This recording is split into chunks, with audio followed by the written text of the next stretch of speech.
I remember that night with a clarity that still startles me. The rain was relentless, drumming against the window panes and soaking my coat as I stood there on the porch. My hand hovered over the doorbell, my heart hammering in my chest. I had walked for miles through the storm, every step fueled by the hope that someone I trusted would open the door and offer me shelter. When she finally opened it, I saw a flicker of surprise in her eyes, surprise quickly swallowed by a cool indifference. She didn't step aside to let me in. She didn't even ask me what I was doing there, drenched and shivering, my breath clouding in the cold air. "There's no room for you here," she said softly, her voice almost gentle. Almost. But the words landed with the weight of a slammed door. I stood there blinking back tears, rainwater dripping from my hair and running down my face.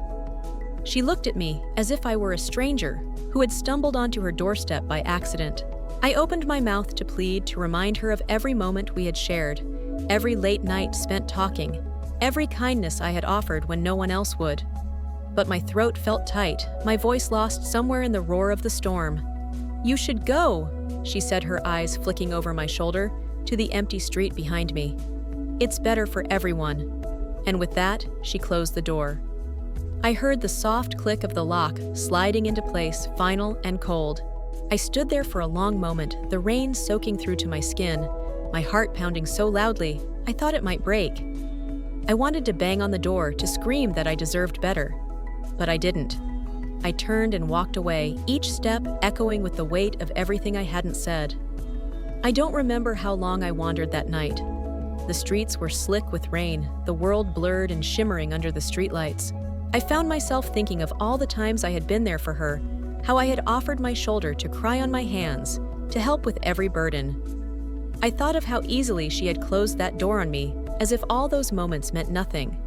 By the time I reached my small apartment, my clothes were soaked through my hands, numb with cold. I peeled them off and wrapped myself in a blanket, sinking onto the couch in the dim light. I stared at the ceiling, listening to the rain drumming steadily against the windows. My heart felt raw and hollow, but somewhere deep inside, a small ember of anger began to glow. She had pushed me out, but I would not let that be the end of my story. I would not let her coldness define the warmth I had always carried in my own heart.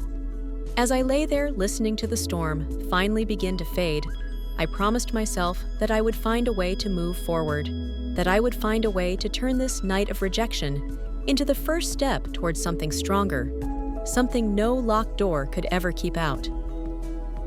The morning after she shut me out, I sat at the small kitchen table in my apartment, my hands wrapped around a chipped mug of coffee that had long gone cold. My mind was stuck in a loop, playing scenes of the past, like an old film reel that refused to stop. I remembered the day we first met, how she had come to me with tear-streaked cheeks and a voice that shook as she asked for help. I had opened my door without hesitation, pulling her into the warmth of my home and into the safety of my heart. I gave her my trust, my time, my unwavering loyalty. She had been so vulnerable then, so full of doubt and fear. I held her hand through every sleepless night, every quiet terror she couldn't name. I never asked for anything in return, never wanted repayment or praise. It was enough to know that I could ease her burdens even just a little. I remembered how she used to laugh, her head thrown back, eyes shining, like there was nothing in the world that could dim her light. She had a way of turning a simple meal into a celebration, of filling every corner of a room with warmth and light. I thought she had let me in because she saw that same warmth in me. I thought our bond was something unbreakable. Those memories were a sharp contrast to the icy dismissal she'd given me the night before. The way she had looked at me, like I was a stranger knocking at her door, like the years we had shared, were just a distant memory she didn't care to revisit.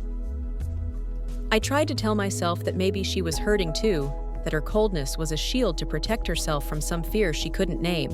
But the truth was simpler and harder to accept. She had chosen to shut me out. She had chosen her pride over our history, her comfort over my pain. As I sat there, I realized that her refusal didn't erase the kindness I had given. My love, my loyalty, they weren't mistakes. They were proof of the person I was, and still am. Her rejection couldn't tarnish the light I had once shared with her. That morning, I made a silent vow to myself. I would remember the good I had done, the laughter we had shared, the nights I had stayed up just to be there for her. But I wouldn't let her coldness turn those memories into weapons against my heart. I stood up, poured the cold coffee down the drain, and opened the window to let the fresh morning air wash over me. The world smelled clean and new, like rain-soaked earth and second chances. I took a deep breath and let it fill me, washing away the remnants of the storm that had tried to break me. She had refused to let me in. She had turned me away like I was nothing. But I knew better. I knew the kindness I had given wasn't wasted. I knew the warmth in my heart was still mine to keep. And as I stood there in the gentle light of a new day, I promised myself that I would carry that warmth forward, no matter how many doors were slammed in my face. In the weeks that followed, I learned to find comfort in my own quiet exile. My small apartment became a sanctuary, a place where no one could shut me out or question my worth. I filled the space with soft lamplight and the gentle hum of old songs, each note a quiet affirmation that I didn't need anyone's permission to feel at home. I found new rhythms in my days, early mornings spent watching the sun slip over the rooftops, evenings curled up with a book that made me forget how small the world could feel. I learned to find joy in the simplest things, a cup of tea steaming in my hands, the smell of bread baking in the oven, the soft rustle of leaves in the breeze outside my window. I took long walks through the park, letting the steady beat of my footsteps ground me. I watched children chase each other across the grass, their laughter bright and free. Sometimes I closed my eyes and let the wind wash over me, carrying away the last bitter traces of that night she had turned me away. There were moments, of course, when the memory of her face at the door, cool and distant, unmoved by my presence, would slip into my thoughts like a splinter under my skin. In those moments, I let myself feel the sting of it. I let myself remember how it had felt to be so close to someone, and then so completely shut out. But I didn't let that pain define me. Instead, I reminded myself of everything I still carried, the kindness that had always been mine, the quiet strength I'd learned to build when no one else was watching. Her rejection couldn't erase those things. It couldn't make me smaller than I was. Each night before I went to sleep, I would light a small candle on the windowsill, a single flame flickering against the darkness. It was a small ritual, but it felt like a promise to myself that I wouldn't let her coldness become the story I told about who I was. Slowly, the anger I had carried in the days after she turned me away began to soften. It became something quieter, something that didn't burn so bright. I realized I didn't need to prove her wrong. I didn't need to fight to be seen by someone who had already decided not to see me. I found peace in the knowledge that I was still here, still whole, still capable of giving and receiving love, even if it wasn't from her.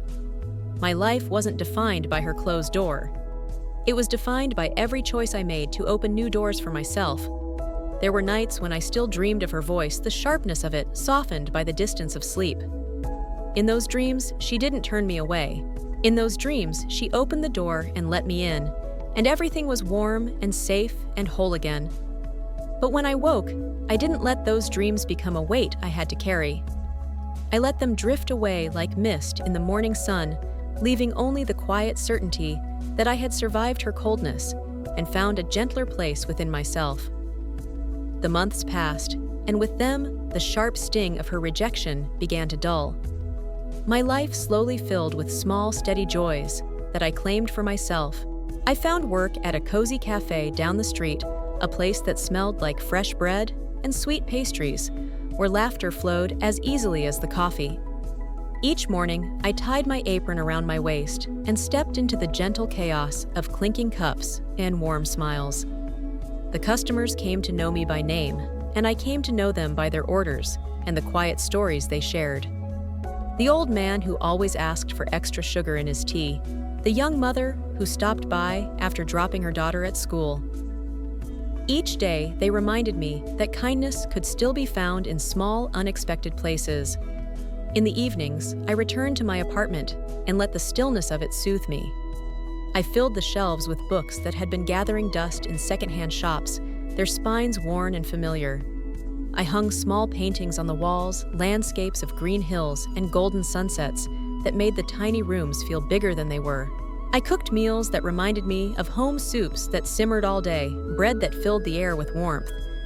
I sat at my small kitchen table, eating by the soft glow of a candle, and felt something like contentment settle in my bones. Sometimes when the night was quiet and the world outside seemed to pause, I thought of her, of the way she had looked at me that night, her eyes hard and cold. But those thoughts didn't cut as deeply anymore. They came and went like the shadows that moved across my walls when the streetlights flickered on. One day, as I walked home from work, I paused at a small flower stall by the corner. The air smelled of roses and damp earth. I bought a single white lily and carried it home, its delicate petals a quiet celebration of how far I'd come.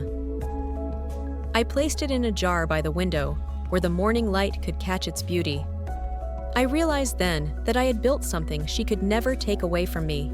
A life that was mine alone, shaped not by the way she had closed her door on me, but by the way I had learned to open doors for myself. Each moment of peace, each small act of kindness I gave or received was a brick in the foundation of that life. I no longer felt the need to prove anything to her. Her absence was no longer an ache, it was simply a space that I had filled with my own light. At night, I wrote in my journal, the words flowing steady and sure. I wrote about the laughter at the cafe, the warmth of fresh bread, the quiet comfort of my own company. I wrote about the small, bright joys that had become the backbone of my days. And as I wrote, I felt a quiet pride in the woman I was becoming. A woman who knew how to weather a storm and still find beauty in the sunrise the next morning. A woman who understood that sometimes the greatest strength lies in choosing to let go. I didn't know what the future would hold, but I knew that whatever came, I had already proven to myself that I could stand on my own 2 feet, that I could build a life that was warm and gentle and real no matter who had once tried to shut me out. I had almost stopped thinking about her.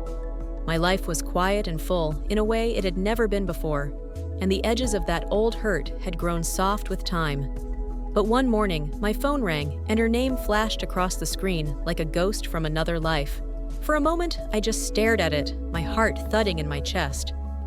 My first instinct was to let it ring to pretend I hadn't seen it. But curiosity, or maybe something softer, made me answer. Hello, my voice was steady, even though my hands shook a little. There was a pause, a breath that felt like it carried 100 unsaid words. "It's me," she said finally. Her voice was small, so different from the cold certainty I remembered. "I know I have no right to ask, but I was wondering if you'd come by, just for a visit." I closed my eyes and let her words sink in. I could hear the strain in her voice, the quiet desperation she tried to hide. It was the same voice that had once told me I wasn't welcome, the same voice that had pushed me out into the rain. But now it trembled, almost breaking under the weight of something she couldn't name. Why, I asked quietly, not out of bitterness, just to understand. She hesitated. I've been thinking about that night, about how I shut you out." Her breath caught a soft hitch that made my chest ache, even though I didn't want it to. "I was wrong. I see that now. And I'm sorry." I didn't say anything for a moment. I let the silence stretch between us, heavy with all the things we'd never said.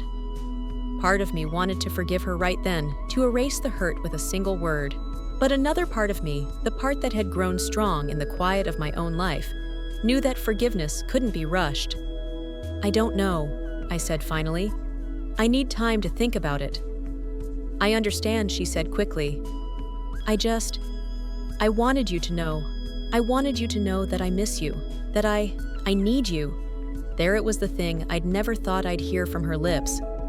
I need you, not an apology wrapped in excuses, not an accusation turned backward, just a simple truth that she could no longer deny.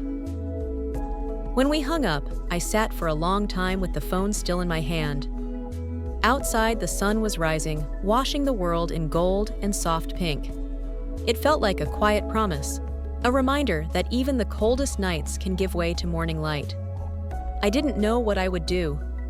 I didn't know if I could ever trust her again, or if I even wanted to. But I knew that the power was mine now. She had shut me out, and I had survived. I had built something real and good in the silence she'd left behind. For the first time, I saw her not as the woman who had turned me away, but as someone who was finally forced to see the cost of her own coldness. And in that small shift, I found a kind of peace I hadn't known I was looking for. That night, I sat in my apartment long after the sun had set, the soft lamplight turning the walls a warm amber. My hands were wrapped around a cup of tea that had long gone cold, and I stared at the steam that still rose from it, watching it curl and vanish in the stillness. Her voice echoed in my mind, trembling, unsure, asking me to come back. Part of me felt the old ache, the instinct to run to her side to offer comfort like I always had. But there was another part, one that had grown stronger in the quiet hours of my own life, that whispered, "You don't have to." I realized that for the first time in a long while, the choice was mine. She couldn't guilt me into coming. She couldn't shame me into giving her another piece of myself. The power was in my hands, and it felt both terrifying and liberating. I thought about the woman I had been the night she shut me out, the one who had stood in the rain, desperate for even a scrap of kindness. I thought about the woman I was now, who had learned to find her own warmth, who had built a life that didn't depend on anyone else's approval. The difference was like a quiet victory I wore in every breath.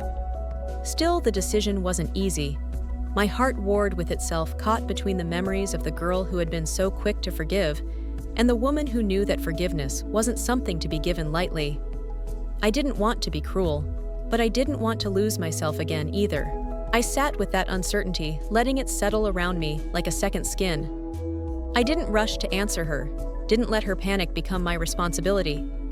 Instead, I made space for my own thoughts, my own needs.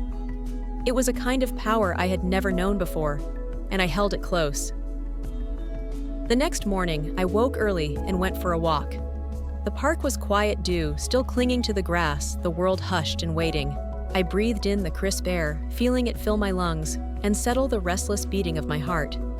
I thought of her sitting in that big house alone, the one that had once felt so warm and full of life. I wondered if she looked around and saw only the shadows of the people she'd pushed away. I wondered if she finally understood that a home isn't built on locked doors and cold words. It's built on the kind of love that doesn't need to be earned or begged for. When I got back to my apartment, I sat at my kitchen table and closed my eyes. I didn't have an answer yet, but I knew I would find it in my own time.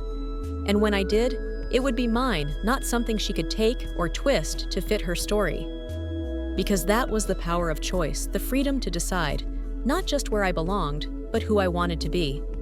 I had lived too long trying to prove I was worthy of her kindness. Now I was learning that the only kindness I really needed was the one I gave myself. When I finally decided to go, it was on my own terms. The morning was bright and clear, the kind of day that felt full of promise.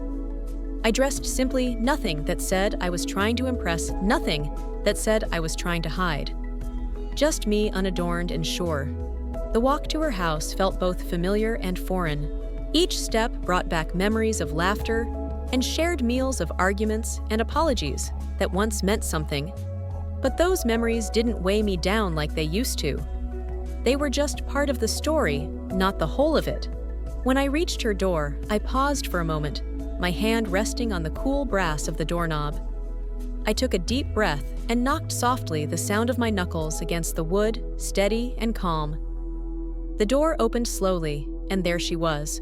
She looked smaller than I remembered, her shoulders hunched, as if she was trying to make herself disappear. Her eyes were red-rimmed, and her hands fidgeted at her sides. For a moment, neither of us spoke. Then she stepped back, her voice a whisper. "Please come in." I walked inside, my footsteps soft on the worn wooden floors. The house smelled the same coffee and old cedar, with something sharper underneath, like regret. She led me to the living room and motioned for me to sit, her eyes flicking away from mine. We sat across from each other, the silence thick and heavy. I let it settle, refusing to be the one to break it first. Finally, she cleared her throat, her voice trembling. "I know I have no right to ask you here, but I needed you to see that I'm sorry." I didn't say anything. I let her words hang in the air, waiting for her to find whatever came next. She swallowed, her hands twisting in her lap. I've been so alone, she said softly. I thought I was strong enough to handle it all, but I was wrong. I see that now. I watched her carefully, noting the way her eyes darted around the room, unable to meet mine. I didn't come here to relive the past, I said quietly. I came because I needed to know for myself that I could. That I wasn't still standing on your doorstep, waiting for you to let me in. She nodded, tears welling in her eyes. I know, and I'm not asking you to forget. I'm asking you to see me, to see that I'm trying. I took a slow breath, feeling the calm certainty that had carried me here. I see you, I said, but I also see me. And I've learned to stand in my own light, whether or not you're there to see it. The words didn't come from anger. They came from the quiet strength I had found in the time since she'd shut me out. A strength she couldn't take away, no matter how many times she had tried. When I left, the sky was still bright and blue, the air crisp with the promise of spring. I walked away from that house without looking back, each step a quiet declaration I was here because I chose to be, not because I needed her to open the door. The next time I saw her, it was because she asked me to come back. The first visit had opened something in her, a crack in the mask she'd worn for so long, and she seemed to know that if she didn't fill that silence with honesty, it would consume her. I found her in the kitchen, sitting at the old table we used to share. She looked up when I entered, her eyes soft and uncertain. There was no trace of the cold woman who had once turned me away. Just someone fragile and unsure, clutching a chipped mug like it was the only thing keeping her grounded. I don't know where to start, she said, her voice small. I've replayed that night 1,000 times in my head. The things I said, the way I looked at you. She shook her head, tears slipping down her cheeks. I told myself I was protecting this house, protecting myself. But really, I was just afraid. Afraid of how much you saw when you looked at me. I sat across from her, my hands resting on the table, calm and steady. I wasn't your enemy, I said softly. I was never trying to take anything from you. She nodded, her shoulders slumping. I know, I see that now. And I know an apology won't undo the hurt, but I need to say it anyway. I'm sorry for shutting you out, for making you feel like you didn't belong here. For a moment, neither of us spoke. The silence was different this time, less like a wall, more like a door slowly swinging open. I let the weight of her words settle around us, and then I spoke the truth I'd carried in my heart for so long. I didn't come here because I wanted you to make things right, I said. I came because I wanted to show myself that I could, that your rejection didn't define me, and that I didn't need your permission to move on. She took a shaky breath. I understand. And I don't expect you to forgive me. I needed you to know that I'm trying, that I see what I did to you and to us. I looked at her, then really looked. I saw the lines in her face, the way her hands shook as she held the mug. I saw a woman who had built her walls so high, she'd forgotten how to climb down. And I felt a quiet ache for all the years we'd wasted, all the kindness she had been too afraid to let in. I don't know what comes next, I said honestly, but I know that I'm not the same person who stood outside your door that night, and I'm not here to prove anything to you anymore. She nodded, a tear slipping down her cheek. I'm glad you're here anyway, she whispered, even if it's just for today. And in that small moment, I felt a kind of peace settle in my chest, because I knew that whatever happened next, whether we found a way back to each other, or whether this was the last time we'd sit like this, it wouldn't change who I was. I had walked through the rain, through the silence, through the weight of every unspoken word. I had found my own strength in the echo of that closed door. And now, sitting here in the quiet kitchen, I knew that nothing she said could take that away.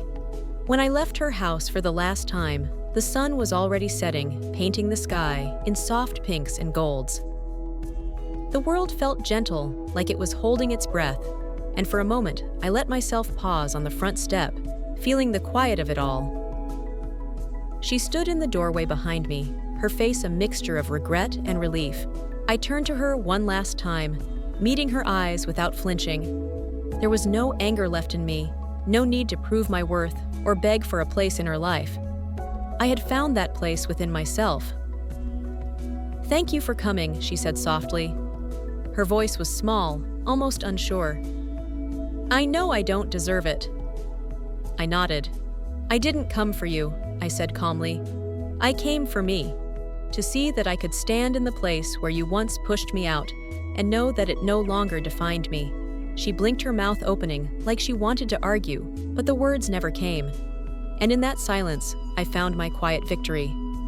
I had stood in the space she once closed to me, and I had claimed it not with anger, but with the quiet certainty that I no longer needed her to open the door. I walked away slowly, my steps measured and sure. Each footfall was a promise I would not let her choices shape the way I saw myself. I would not let her coldness become the measure of my worth. I carried my own warmth with me in the small kindnesses I had learned to give myself. Back in my apartment, I lit a single candle and watched its flame flicker in the growing darkness. I thought of everything I had lost and everything I had found in the quiet spaces she had left behind. I thought of the laughter I had shared with strangers who had become friends, of the soft mornings and quiet nights that had taught me how to breathe again. She might have tried to erase me from her life, but she could never erase the love I carried, the gentle power I had found in the quiet corners of my own heart. That was mine to keep, mine to share, no matter how many times the world told me I didn't belong.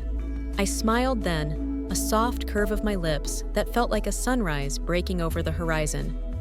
I knew that I would be okay, that I was okay, because I had walked through her rejection and found something stronger on the other side, the kind of peace that can only be earned when you've faced the hardest truths and chosen to keep moving forward anyway.